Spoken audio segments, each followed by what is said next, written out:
Hey, what's up, everyone? It's Vin again, and I was just scrolling on TCG Player, just looking at box prices for One Piece, and I know that there's so many new people that are in the space now, but holy, you see this set, OP10 Royal Blood?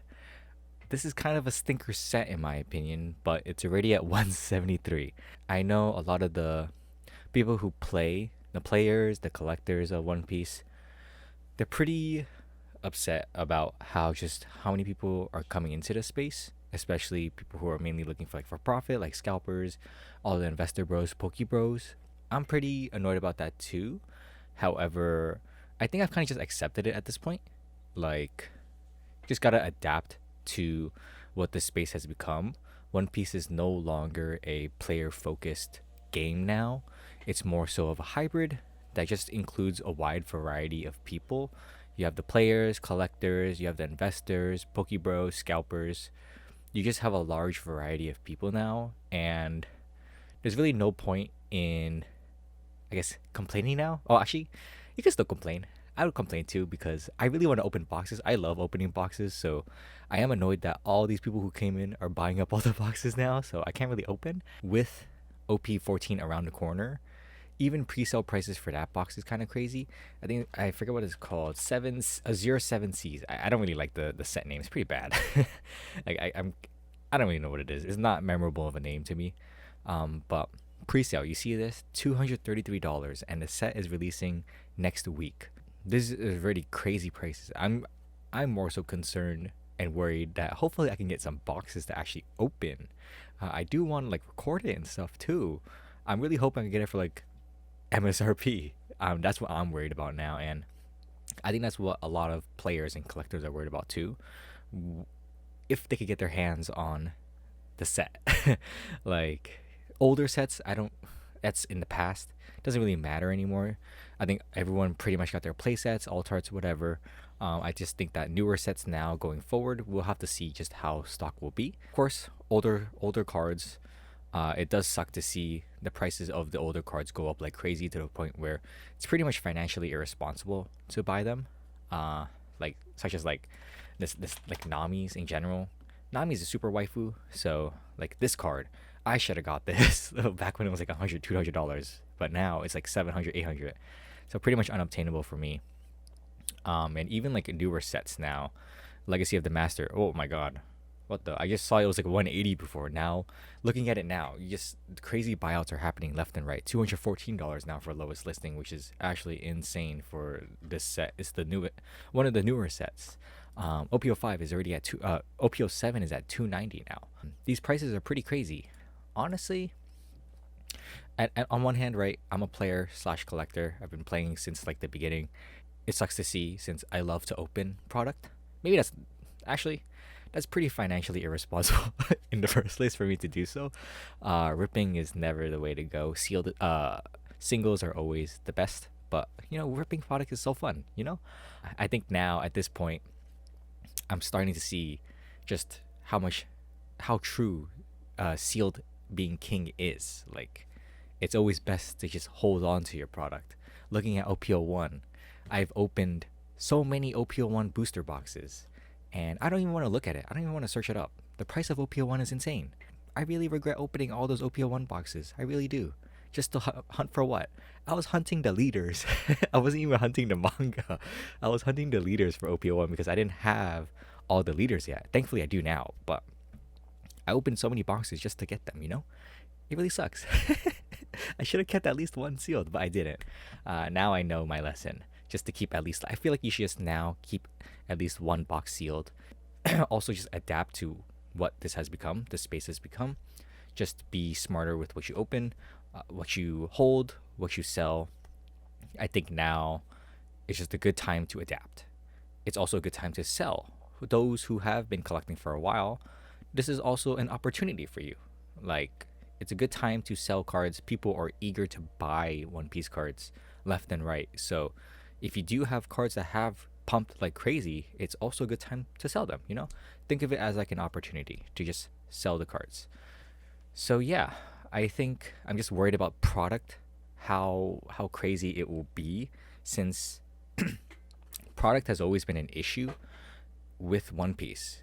Bandai has always had product issues, especially during like anniversary sets. Product has always been hard to come by. I think like OPO 8, OPO 10, OP10 and OP8, OPO 8, those sets were relatively easy to get because, like I said, they're kind of like stinker sets. They're not the best of the best, but they're also not like mid tier either. They're kind of like on the shittier end for the One Piece sets, in my opinion. Honestly, I think that's why a lot of the times it did go on sale. I've seen at the time when One Piece wasn't as hot, like OP10 was going for as low as like $70 to $80 online. Same with OPO8. Like the sets weren't that great, but now look at them, right? Even OP12 was going for like $90 at one point. It's just crazy now. And yeah, I think just I'm worried about Bandai allocation. Just how much can they print at this point? Because I feel like they've never really printed a lot of One Piece product. When the last nationals at Dallas that I've gone to, there were so many people there. There was, I think, probably like thousands, right? And for retail, competitors would get in early. And I was a competitor, I had a badge. And even like the competitors who got in, not all of them were able to get product. It's like just those in particular, just competitors. Think about the spectators and all the other people. That's a vast majority of people, and they weren't even able to get product, especially like the better sets. Like they had like OPO 9, they had PRB, those sold out instantly. And the weird thing is that Bandai has the numbers. I'm pretty sure they have the numbers of just how many people attend, how many people are buying. They should know just what's going on right now. Like they have their own app, Bandai TCG Plus, and you have to apply on the app to get like the spectator badges, and they know how many competitors are actually in, were able to get an invite. So theoretically, they should know how much to allocate in terms of product for such a large event like nationals, but they didn't. I don't think anything will change anytime soon in terms of product numbers. A lot of the times, it seems like you just get less and less, to be honest, in terms of numbers. They're printing for so many games that they have. They have, like I said previously in the past video, they have One Piece, they have Gundam, they have Union Arena, they have Dragon Ball, they have Digimon. They're printing for so many games, and a lot of these other games are not even as popular compared to One Piece. One Piece, I believe, is probably the best game that they've created, and most popular game they've created, I should say. Best is subjective, but it's the most popular game by far. I think they should probably allocate more production towards One Piece, but I don't know if they care. And all the production is being made overseas in Japan.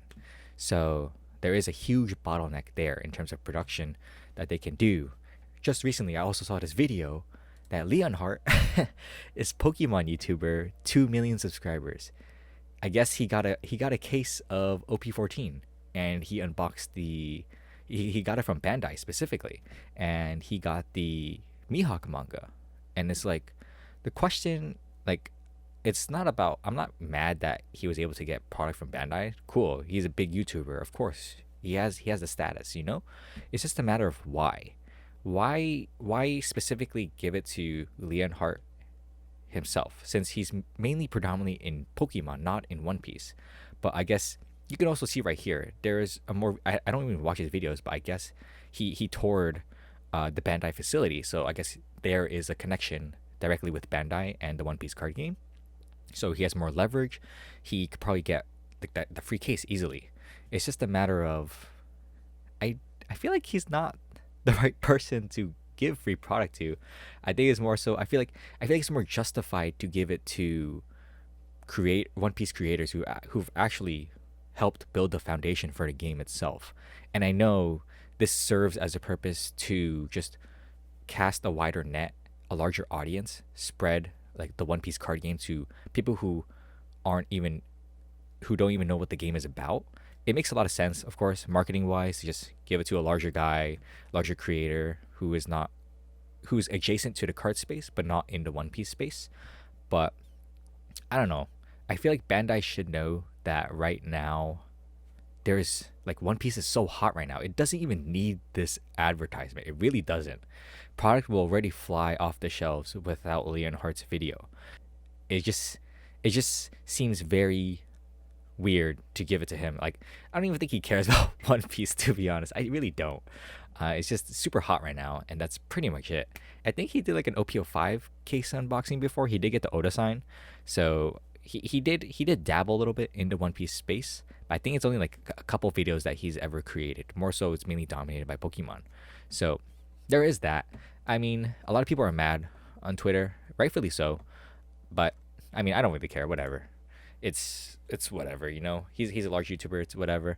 It's just a matter of One Piece doesn't even need this type of advertisement right now. There's already enough problems in terms of product allocations, so it really didn't need it. But overall, is One Piece kind of cooked right now? I think so. I think so. If you're a player slash collector, I think it's just best not to pay crazy resale prices as usual. Try to get product as close to as MSRP as you can. I think like even $10 to $20 now over MSRP isn't even a bad option at this point in time. If you do go to locals a lot, hopefully your locals is good. Thankfully, I think my locals will probably have product for the players, especially during like pre-release and stuff. I'm hoping. So yeah, I'm gonna record my pre-release and see what happens there. I'm hoping it'll be fun. Sealed is always fun. I really enjoy Sealed for pre-releases. Let's see what happens with the One Piece space. I originally wanted to do a market watch video, but I think I'll try to do one soon just to establish like a foundation of what I'm looking out for in terms of when you're looking at cards, what's popular or not. I think just in general at the moment, anything Monkey D. Luffy is pretty much insane. So if you do have Monkey D. Luffy cards, just hold on to it. This was kind of like a short rant. What it is right now: product allocations, product availability. Just, just, just chill right now. I think it's a good time to chill. You don't really need to FOMO too hard into this right now. Eventually, I hope Bandai increases allocation and stuff like that, but we'll never know. I think right now, since due to the fact that we're also in a weird space, due to the fact that we are trying to catch up for a global release, that I'm wondering if Bandai is just not printing as much, or if they don't really care about reprinting as much until we get to a global release. I think that's one theory, but we'll just have to wait and see. Hopefully they do print more. I really hope so, especially for like good sets like OP13, OP12 is pretty good. Hopefully they do like a lot of waves for OP14. I'm hoping, since it's also tied with EBO4. I really hope so, but I kind of doubt it. It's just, we'll just wait and see what happens. Hopefully you can get some product at MSRP. If you do, just keep one sealed at least. And yeah, that's pretty much it. I'll see you guys in the next one. Bye.